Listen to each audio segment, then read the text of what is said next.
30 जून को कैसा पेपर आया था और आगे की शिफ्ट में कैसा पेपर आएगा, इस पेपर को देखने के बाद आपको आगे आने वाले पेपर के बारे में पता चल जाएगा कि हमें क्या पढ़ना है क्या नहीं। तो चलिए देखते हैं 30 जून को आने वाला पेपर। तो 30 जून को ऑल शिफ्ट में आने वाला पेपर। अगर आप चैनल पर नए हों तो चैनल पर लाइक शेयर एंड सब्सक्राइब जरूर कर लें ताकि अगला वीडियो आप तक सबसे पहले पहुंच सके। चलिए शुरू करते हैं। WWE का फुल फॉर्म बताओ। तो WWE है, उसका फुल फॉर्म है, नहीं WW का फुल फॉर्म, तो WWW का फुल फॉर्म है वर्ल्ड वाइड वेब। WW का आविष्कार टिम बर्नर्स ली द्वारा सबसे पहले 1889 ईस्वी में किया गया था। वह समाज की स्थापना कब और किसके द्वारा की गई या कब और किसने की? तो वह समाज की स्थापना 1828 ईस्वी में राजा राम मोहन राय द्वारा की गई थी। अगला क्वेश्चन देखते हैं। 2011 की जनगणना के आधार पर महिलाओं की साक्षरता दर कितनी थी? तो कितनी थी? 65.46% थी। चलिए अगला क्वेश्चन देखते हैं। विधवा पुनर्विवाह अधिनियम किस वर्ष पारित किया गया था? तो कब किया गया था? 1856 ईस्वी में किया गया था। और किसके द्वारा किया गया था? ईश्वर चंद्र विद्यासागर और लॉर्ड कैनिंग के प्रयासों से पारित हुआ था। ये बहुत इम्पोर्टेंट है, लॉर्ड कैनिंग के प्रयासों से पारित हुआ था। अगला क्वेश्चन, करो या मरो का नारा किसने और कहाँ दिया था? तो करो या मरो का नारा सबसे पहले महात्मा गांधी ने 8 अगस्त 1942 को दिया था। चलिए अगला क्वेश्चन देखते हैं। राज्यपाल के वेतन और भत्ते किस अनुच्छेद में से संबंधित हैं? तो राज्यपाल के वेतन और भत्ते हैं वो अनुच्छेद 158 3 में हैं। तो अनुच्छेद से 2 क्वेश्चन तो 100% आएंगे, इसलिए अनुच्छेद आप अच्छे से पढ़ के जाएं, वरना हम अगली वीडियो अनुच्छेद के ऊपर बना देंगे। अगला क्वेश्चन, हिंद स्वराज के लेखक का नाम बताओ। तो हिंद स्वराज के लेखक है महात्मा गांधी। आप लोगों को बताना है कि महात्मा गांधी हमेशा अपने साथ एक किताब लेके चलते थे जिस किताब का नाम था गीता, जैसे भगवत गीता है। तो क्वेश्चन आया था पैट में कि महात्मा गांधी अपने साथ कौन सी पुस्तक हमेशा साथ में रखते थे? तो क्या रखते थे? भगवत गीता। भगवत गीता हमेशा वो साथ में रखते थे। अगला क्वेश्चन, बक्सर का युद्ध कब लड़ा गया? तो बक्सर का युद्ध 22 अक्टूबर 1764 में लड़ा गया। चलिए आगे, पहली पंचवर्षीय योजना का कार्यकाल बताओ। तो पंचवर्षीय योजना पहली, दूसरी, तीसरी, चौथी और 5वीं, ये 5 पंचवर्षीय योजना बहुत इंपॉर्टेंट है। इनसे 2 क्वेश्चन हमेशा आते हैं, तो आप पंचवर्षीय योजना पूरी पढ़ के जाएं, अच्छे से याद करके जाएं। कौन सी पंचवर्षीय योजना किस मॉडल पर आधारित थी और इनका कार्यकाल क्या रहा और किसके मतलब पहली पंचवर्षीय योजना किससे संबंधित थी? तो पहली पंचवर्षीय योजना 1951 से 1956 तक चली। यह हेराडो डोमर मॉडल पर आधारित थी और इसका उद्देश्य था कृषि को बढ़ावा देना, ठीक है। और दूसरी 56 से 61 तक चली थी जो महालानोबिस्की मॉडल पर आधारित थी। और तीसरी पंचवर्षीय योजना 1951 से 56 और दूसरी 56 से 61 तक और तीसरी 61 से 66 तक चली थी। और तीसरी किस पर आधारित थी? तीसरी चक्रवर्ती मॉडल पर आधारित थी। और तीसरी के बाद योजना अवकाश लगा था 3 वर्ष का, योजना अवकाश लगा था 3 वर्ष का।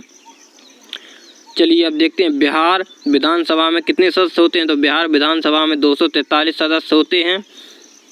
पाक जल डमरू मध्य किस देश को भारत से अलग करता है? तो किसको करता है? श्रीलंका को भारत से अलग करता है, ठीक है। आगे देखते हैं बिहार में कितने ज़िले हैं? तो बिहार में 38 ज़िले हैं। और नागार्जुन सागर बांध कौन सी नदी पर है? तो नागार्जुन सागर बांध जो है वो कृष्णा नदी पर है। 2027 में एक नया बांध बनेगा जिसका उद्घाटन नरेंद्र मोदी करेंगे। आप लोगों को कमेंट में बताना उस बांध का नाम क्या है। अगला क्वेश्चन देखते हैं, यूरिया का रासायनिक नाम बताओ। तो यूरिया का रासायनिक नाम है कार्बामाइड। मंत्रिपरिषद किसके प्रति उत्तरदायी होते हैं? तो मंत्रिपरिषद लोकसभा के प्रति उत्तरदायी होते हैं। रिक्त का पूर्ण विलोम शब्द बताओ। तो रिक्त का पूर्ण रिक्त का विलोम शब्द है पूर्ण। आगे देखते हैं, अपने पैरों पर खड़े होना मुहावरे का अर्थ है स्वावलंबी होना, आत्मनिर्भर बनना और सफल होना। इन तीन में से अगर पेपर में आपको कोई भी एक दिखाए, पत्थर का पर्यायवाची बताओ, तो पत्थर के 4 पर्यायवाची यहाँ पर दिए गए हैं, प्रस्थ, पाषाण, पाषाण और उपल। जानने की इच्छा रखने वाला, तो जानने की इच्छा रखने वाला जिज्ञासु। चौराहा में कौन सा समास है, तो चौराहा में द्विंग समास है। अधमरा में कौन सा समास है, तो कर्मधार समास है। भारत में सबसे बड़ी खारे पानी की झील कौन सी है, तो चिल्का झील है। भारत में सबसे बड़ी खारे पानी की झील चिल्का झील है। फुटबॉल खेल में खिलाड़ियों की कुल संख्या कितनी होती है, 11-11। फुटबॉल खेल में खिलाड़ियों की संख्या 11-11 होती है। पटना का पुराना नाम पाटलिपुत्र या पाटलिग्राम था। ठीक है। द्वितीय विश्व युद्ध कब से कब तक रहा, प्रथम विश्व युद्ध कब से कब तक रहा, 1914 से 1918 तक, और द्वितीय 1939 से 1945 तक रहा। विंग ऑफ फायर किसकी किताब है, तो wing of fire APJ Abdul Kalam की किताब है। किसकी, APJ अब्दुल कलाम की किताब है। नाविक की चारों ओर इलेक्ट्रॉन की कक्षा कैसी होती है, तो कैसी होती है, वृत्ताकार होती है। नाविक के चारों ओर की कक्षा कैसी होती है, वृत्ताकार होती है। बाल विवाह निषेध अधिनियम कब लागू किया गया था, तो बाल विवाह अधिनियम 2006 में लागू किया गया था। तारा इनका प्रथम युद्ध किसके बीच हुआ, तो तारा इनका जो पहला युद्ध था वो 1191 ईस्वी में मोहम्मद गौरी और पृथ्वीराज चौहान के बीच हुआ था, जिसमें मोहम्मद गौरी की पराजय हुई और पृथ्वीराज चौहान की विजय हुई। तारा इनका द्वितीय युद्ध 1192 में हुआ था, जिसमें मोहम्मद गौरी की विजय हुई थी और पृथ्वीराज चौहान की पराजय हुई थी। ठीक है। अगला क्वेश्चन देखते हैं, शिव कुमार शर्मा कौन से वाद्य यंत्र से संबंधित हैं, तो शिव कुमार शर्मा वो संतूर से संबंधित हैं। अखिल भारतीय किसान सभा का गठन किसने किया था, तो अखिल भारतीय किसान सभा का गठन 1936 ईस्वी में स्वामी सहजानंद सरस्वती द्वारा किया गया था। कोशिका का पावर हाउस किसे कहते हैं, तो कोशिका का जो पावर हाउस है उसे माइटोकॉन्ड्रिया कहते हैं। कोशिका का पावर हाउस माइटोकॉन्ड्रिया को कहते हैं। बोस्टन टी पार्टी घटना कब घटी थी, तो 16 दिसंबर 1773 को घटी थी। कार की बैटरी में कौन सा अम्ल प्रयोग किया जाता है, तो कार की बैटरी में सल्फ्यूरिक एसिड प्रयोग किया जाता है। कार की बैटरी हुई, मोबाइल की बैटरी हुई, कार की, मोबाइल की, इन्वर्टर, इन सभी में सल्फ्यूरिक एसिड प्रयोग किया जाता है।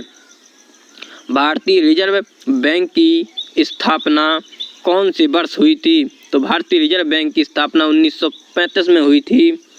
और यंग इंडिया पुस्तक किसने प्रारंभ की थी, तो यंग इंडिया पुस्तक जो है वो महात्मा गांधी की है। महात्मा गांधी की पुस्तक है यंग इंडिया, महात्मा गांधी। चलिए आगे देखते हैं, भारत का सबसे पुराना तेल उत्पादक राज्य का नाम बताओ, तो भारत का सबसे पुराना तेल उत्पादक राज्य वो है असम। भारत में सबसे ज़्यादा जूट उत्पन्न करने वाला या उत्पादन करने वाला राज्य कौन सा है, तो वो है बंगाल यानी पश्चिम बंगाल। संपत्ति का अधिकार कब हटाया गया था, तो संपत्ति का अधिकार 44वां संविधान संशोधन के अधिनियम 1978 में हटाया गया था। परमानंद में कौन सा समास है, तो परमानंद में कर्मधार समास है। परमानंद में कौन सा समास है, तो परमानंद में कर्मधार समास है। आप सभी लोग पंचवर्षीय योजनाएं 5 ईयर प्लान, पंचवर्षीय योजनाएं 5 ईयर प्लान और वर्तमान में कौन क्या है, वर्तमान में कौन क्या है, उसके बाद सभी राज्य और उनके राज्यपाल, सभी राज्य और उनके राज्यपाल और 28 राज्यों के मुख्यमंत्री, 28 राज्यों के मुख्यमंत्री जरूर याद कर लें। इनसे 100% एक क्वेश्चन आपके पेपर में आएगा। और ये रोग वसा और जल में घुलनशील विटामिन जैसे A, D, E, K और BC जी जल में घुलनशील है और ये विटामिन घुलनशील विटामिन है, ये जरूर याद करके जाएं, इनसे एक क्वेश्चन आएगा। उसके बाद 14 बैंकों का राष्ट्रीयकरण किस पंचवर्षीय योजना में हुआ था, ये आपको कमेंट में बताना है। 14 बैंकों का राष्ट्रीयकरण था वो किस योजना में हुआ था। ठीक है, चलिए मिलते हैं अगले क्वेश्चन में, जब तक के लिए धन्यवाद।